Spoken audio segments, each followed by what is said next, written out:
Magandang araw po sa mga mahal nating OFW at syempre dito rin po sa Pilipinas. Negosyo idea na naman po ang ating ibabahagi ngayon at ito po ay ang homemade tocino.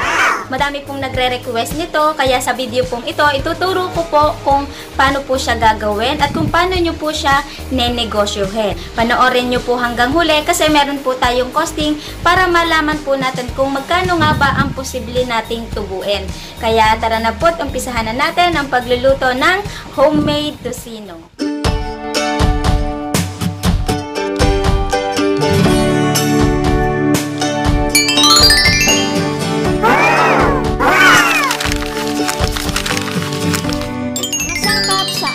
Homemade tocino. Gagamit po tayo ng 2 kilo ng karne ng baboy. Pwede pong kasim at pwede rin naman pong pige ang inyong gamitin. Ako po kasim po yung ginagamit ko kasi gusto po namin ay yung medyo may taba-taba. Pag binili ninyo po sa palengke, ipapatapa na po ninyo yon at ipapatanggal na din po ninyo yung balat. 1 and 1/2 cup light brown sugar. Ito po pwede po kayong magdagdag ng asukal kung gusto nyo po ay medyo matamis at pwede rin naman po kayong magbawas kung ayaw nyo po ng masyadong matamis. 1 cup ng pineapple juice, kahit ano pong brand pwede po yon. 2 tablespoon ng asin. 2 tablespoon ng liquid seasoning. Sa mga magtatanong po kung ano pong liquid seasoning yung aking gagamitin, nor po yung brand. At sa nagtatanong po dun sa ating video na homemade longganisa, ito din po yung aking inilagay. Para pandagdag po na bango at linamnam dun sa ating tocino. 2 teaspoon ng vinegar. Kahit anong suka ay pwede po yon. Maglalagay din po ako ng 2 teaspoon ng paprika. Pandagdag linamnam sa ating tocino at pandagdag kulay din po. Gagamit din po tayo ng garlic granulated. 2 teaspoon po yung aking gagamitin. Pwede rin naman po kayong gumamit ng buong bawang. Pipiratin nyo na lang po ito para mas lumasa po dito sa ating tocino. At yung ating paminta, mas maganda po kung pino po yung inyong gagamitin. 1 teaspoon ng pinong paminta. Pwede rin naman po kayong gumamit ng kulay white nito. Kaya lang ito po yung available dito sa bahay. Kaya ito po yung aking gagamitin. At gagamit po tayo ng atsuete para pampapula po dun sa ating tocino. Wala po akong mabilhan ng powdered na atsuete. Kaya ito na lang po yung ating gagamitin. Lalagyan na lang po natin ito ng mainit na tubig. Kaya ngayon ay umpisahan na po natin ang pagbababad ng ating tocino. Mag-uumpisa na po tayong magbabad ng ating tocino. Paghahalu-haluin na po natin yung ating mga ingredients. Ilagay na po natin yung ating pineapple juice, ating asukal, liquid seasoning, asin, yung suka, 1 teaspoon ng paminta, yung ating garlic, paprika. Napagsama-sama na po natin yung ating mga ingredients at ito ay hahaluin naman po natin para yung ating pong mga ingredients ay matunaw po ng ayos. Ang bango.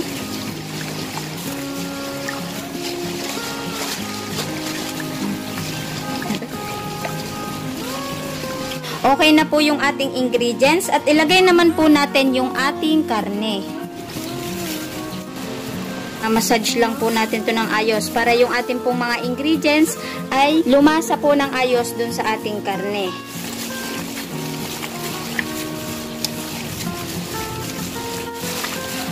Yan, nahuli po yung ating atsuete dahil binabad pa po natin sa mainit na tubig. At ngayon ay ilalagay na po natin.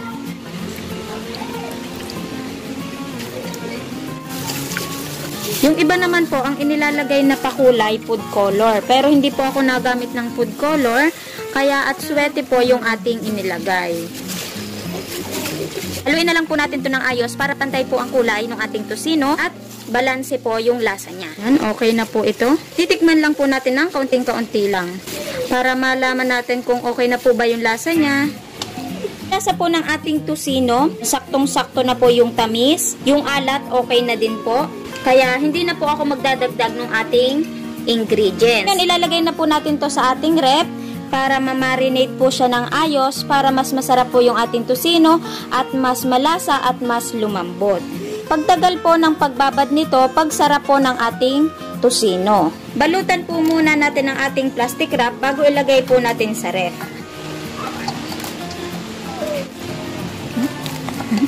Ngayon Ngayon, tayo po ay magre-repack na ng ating homemade tocino. Minarinate po natin siya ng 24 hours, kaya siguradong masarap na masarap po ang ating tocino. Kaya ngayon ay umpisahan na po natin ang ating pagre-repack. Ipapakita ko po muna sa inyo yung ating mga gagamitin. Siyempre, unang-una po yung ating tocino. Gagamit po tayo ulit ng ating gramuhan. Gagamit po ako ng vacuum seal. Pero kung wala naman po kayo nito, pwede naman po kayong gumamit ng ordinaryong pang sealer, katulad po nung ginagamit natin nung nakaraan. O kaya naman po ay kandila kung nag-uumpisa pa lang po kayong mag-business. Gumamit lang po ako nito para presentable po yung ating homemade tocino. Siyempre, pag nag-uumpisa pa lang po kayo, pwede naman po kayong gumamit kung anong meron po kayo sa bahay para hindi po muna kayo gumastos. Yung atin pong vacuum seal, may talagang plastic po yon na talagang ginagamit niya para madali pong gamitin yung ating vacuum seal. Pero, hindi po ito ang gagamitin ko. Kasi medyo may kamahalan po ito, ino-order pa online. Ang gagamitin ko po ay yung ating nabibili lang po dito sa ating bilihan ng plastic o sa palengke. Ito pong ating 5x10, makapal lamang po yan. At may technique po kung paano po magba-vacuum seal dito. Mamaya ay makikita nyo po kung papaano pag nagre-repack na po tayo. Nag-print na po ako ng ating label para mas maganda pong tingnan yung ating homemade tocino. Nakuha na po natin yung ating printer doon sa kabilang bahay. Sa mahalaga po doon, may pangalan po ng inyong business, kung ano po yung tinitinda nyo, at cellphone number. Para kung may magre-reseller po sa inyo, ay makokontak po kayo kaagad. Ginupit-gupit na lang po natin yan. Para mamaya ay ilalagay na lang po natin. Ngayon, umpisahan na po natin yung ating pagre-repack. Wow! Nakakagutom ang amoy.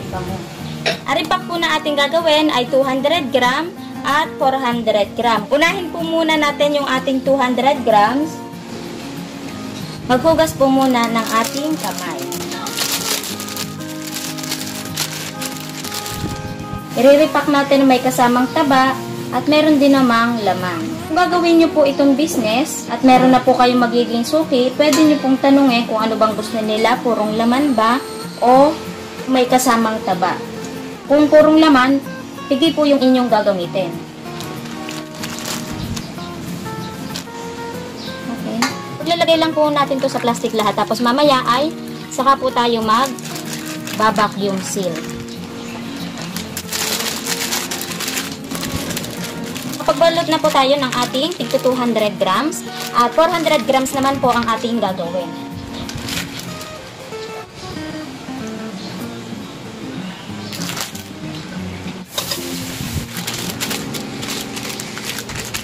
Ngayon, tapos na po tayo sa pagre-repack ng ating tocino. Tayo po ay naka-tatlong 400 grams. Ito po yun. Tatlong na-repack.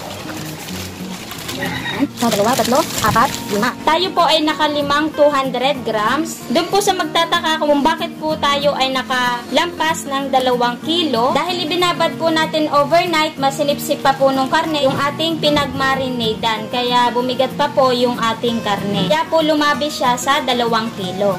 At ngayon ay magbabacuum seal na po tayo. Halimbawa, kung gagamit po kayo nito, hindi po talagang plastic dito yung ating gagamitin. Kailangan nyo lang po yung inyong plastic ay tutupi-tupiin po ninyo para may pagdadaanan po ng hangin pag atin na pong binacuum.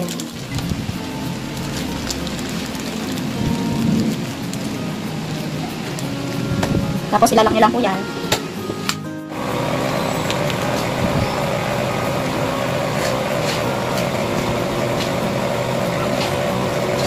Tapos, yan, kapag okay na po, atin na pong isisil. Nasil na po natin yung ating homemade tocino. Tapos yung natira po ay atin na lang din pong isisil.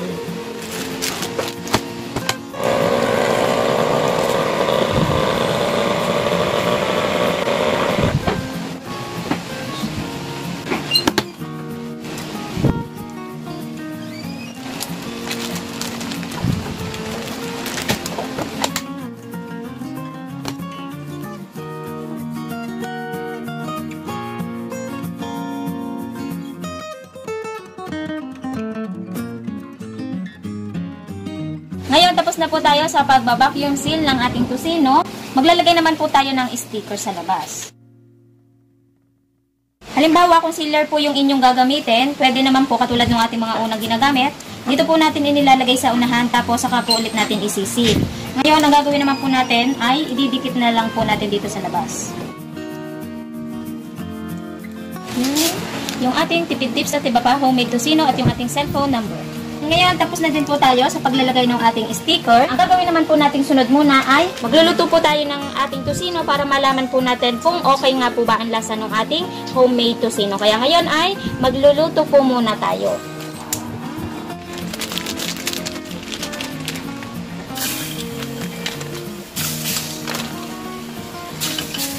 Tapos ilagay po natin yung ating sabaw. Lagyan lang po natin ng kaunting mantika. Kaunting tubig. Tapos atin pong takluban para mabilis pong maluto yung ating tocino. Babalikan po natin yan mamaya. Yan, check lang po natin yung ating tocino. Yan, malapit na pong maluto yung ating tocino kasi malapot na po yung sabaw. Hintayin na lang po natin na maprito yung ating karne. Medyo laksan lang po natin yung apoy. Tapos babantayan na lang po natin kasi baka masunog. Kasi saglit na lang po itong maluto. Ito na po yung ating tocino. Hahanguin na lang po natin to. Tapos hinati-hati ko na po yan ng maliliit. Okay, yan. Ito na po yung ating 200 grams na karne. Hintayin lang po natin itong lumamig at magbabalik po tayo mamaya. Wow, yummy! Ngayon, tapos na po tayo sa ating tocino. Nakapagluto na rin po tayo. At ngayon ay titikman lang po natin to saglit. Mabilis na mabilis. Tapos tayo po ay magko-costing na. Ipakita ko lang po sa inyo ng malapitan. Kinuha po natin ay yung may taba na kaunti at laman.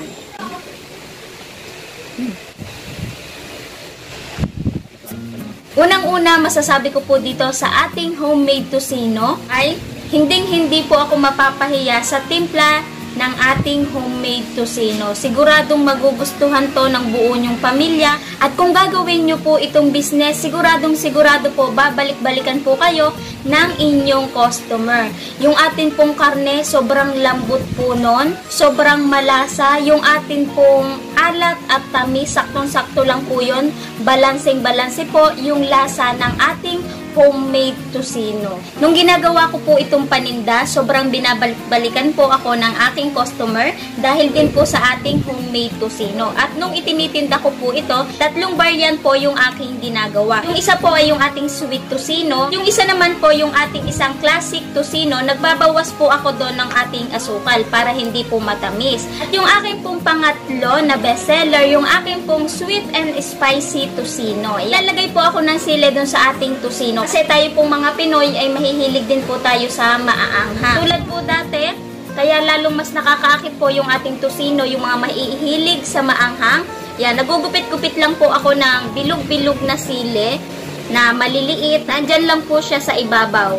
Yan, binabalik-balikan po yung aming tocino. Nung nagtitinda po ako nito dati, meron po akong frozen food. Ito po yung aking mga homemade tocino tsaka longganisa. At meron din naman po akong pwedeng kainin sa harap po ng aming bahay. Ayun po yung mga tosilog. Susunod po nating video yan, iisa-isahin po natin yung ating mga tosilog. Ngayon naman ay magko-costing na po tayo kung magkano po ang ating puhunan, yung kung magkano po natin ibebenta, at kung magkano ang posible nating tubuin. Ito po ay costing ko dito sa lugar namin base po sa presyo ng aking mga ingredients na ginamit. Depende po ito sa lugar ninyo. Pwede pong bumaba at pwede rin naman pong tumaas. Kaya yung lagi ko pong sinasabi ay magko-costing po kayo ng sa inyo. Base po dun sa mga binili ninyo kasi magkakaiba po tayo ng lugar at ibang presyo po yung ating mabibili. Basta ako po ay nagbigay lang po sa inyo ng idea kung paano po natin i-costing yung ating mga paninda.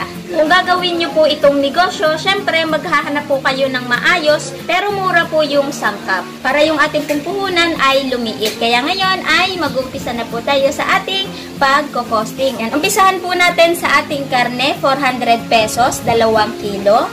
Sa atin pong asukal, 11 pesos. Sa atin pong bawang, paminta, at sa ating aswete, pinagsama-sama na po natin, 12 pesos. Suka at asin, tuusin na lang po natin sa 5 pesos. Liquid seasoning at saka sa ating paprika, tuusin na lang po natin sa pesos. Kaya ang total po lahat ng ating ingredients ay 456 pesos. Mag-plus na din po tayo ng ating labor, 30 pesos. Kasi saglit lang naman po natin gagawin, magbababad lang po tayo, tapos magre-repack. Kaya 30 pesos lang po yung tuos natin sa labor. Sa ating pong kuryente ay 50 pesos para po sa pagpipreserve nitong ating produkto at sa pagsisealer po natin sa lilit. At para naman po sa ating packaging at dun po sa ating label, 15 pesos. Kaya ang total po lahat ng ating puhunan ay 551 pesos. Ngayon, para malaman po natin kung magkano po ang presyo ng per 100 gram ng ating tusino, yung atin pong nagawang tusino nung tinimbang po natin ay naging 2,200 grams. So, dahil po yun sa ating mga inilagay na ingredients, bumigat, kaya naging 2,200. Yung ating pong 551, i-divide po natin sa 22 na 100 grams. 25.4 ang kalalabasan ng 100 grams. Dahil 200 grams po ito, i-times 2 po natin sa 25.4. Kalalabasan po ng puhunan natin sa 200 grams ay 50.9. Ito po pwede nyo pong ibenta na 65 hanggang 80 pesos. Pero dito po sa lugar namin, ibinebenta ko po ito ng 75 pesos. Depende po yun sa lugar ninyo. Yung ating pong 75, i-times po natin sa 5 kasi tayo po ay nakalimang balot. Kaya ang ating pong mapapagbentahan dito ay 375 pesos. Ngayon, ang tutuusin naman po natin ay yung ating 400 grams. Yung ating pong 25.04 kada 100 gram, i-times 4 po natin. Kaya ang puhunan po natin dito ay 100.18. Ito po pwede nyo pong ibenta ng 130 hanggang 160 pesos. Pero dito po sa lugar namin, ibinebenta ko po ito ng 150 pesos. Kaya doon na po natin tutuusin. Yung ating pong 150 pesos, i-times po natin sa 3 na ating pong nabalot.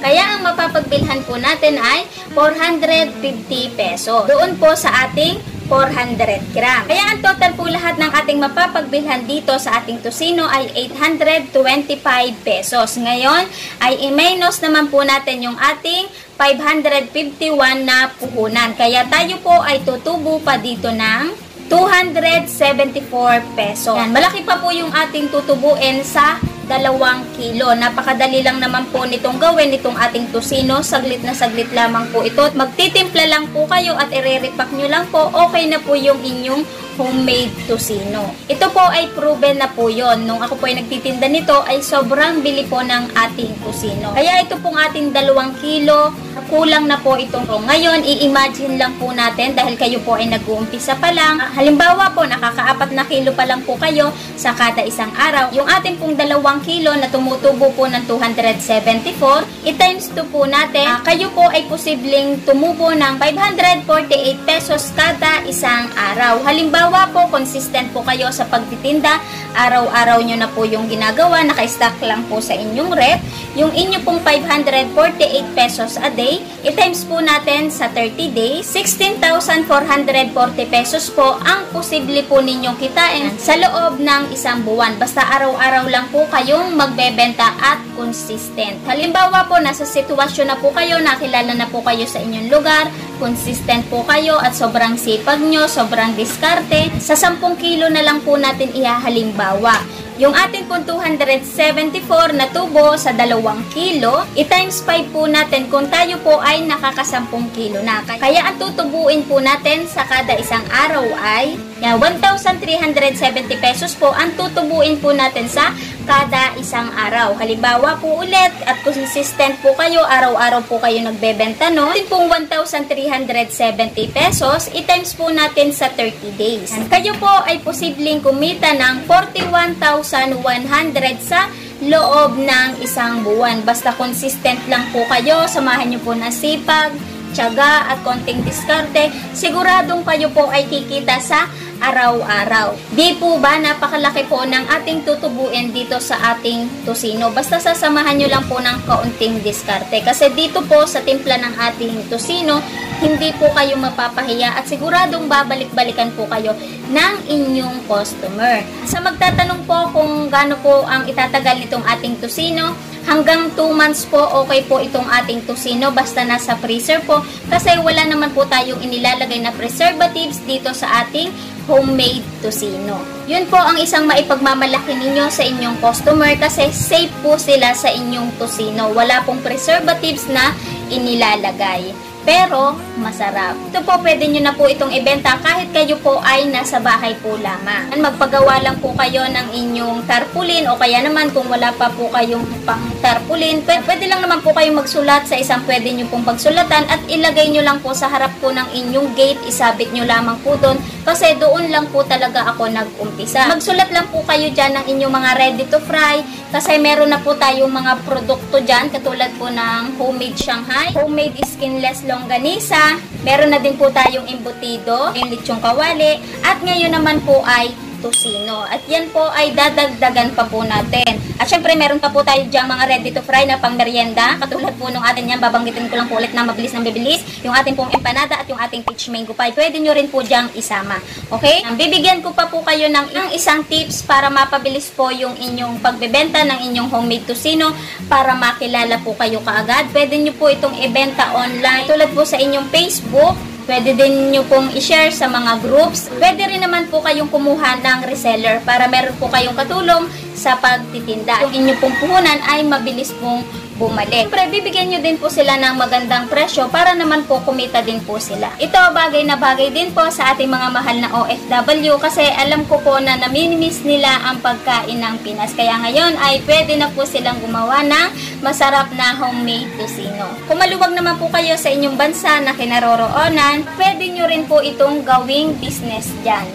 Pwedeng halimbawa pag magre-rest day, ayan, pwede nyo po silang deliveran. Kaya meron pa po kayong extra income. Isang mabilis na shoutout lang po muna bago po tayo magpaalam. Shoutout po kay Ma'am Geraldine Carcedo from Ormoc City. At kay Sir Isidro Tenorio, sabi po niya, shoutout kay Joan Flores na nasa Kuwait, Ma'am Wela May Longasa Remo from Atimbonan, Quezon Province, kay Sir George Almario from Toronto, Canada, at kay Ma'am Ligaya Cortez from Florida. Ayan, shoutout po sa inyong lahat. Sana po bago po nagtapos ang video na ito ay meron po ulit akong naidagdag na negosyo idea sa inyo. Kaya ngayon ay iniimbitahan ko po kayo ulit na bisitahin nyo po yung aking YouTube channel, Tipid Tips sa Timba Pa, at madami pa po kayo dyan video na makikita at magkakaroon po kayo ng mga idea. Kaya kung hindi pa po kayo nakaka-subscribe, mag-subscribe na po kayo at huwag nyo na din po kalimutan pindutin yung bell button upang updated po kayo pag may upload po tayo.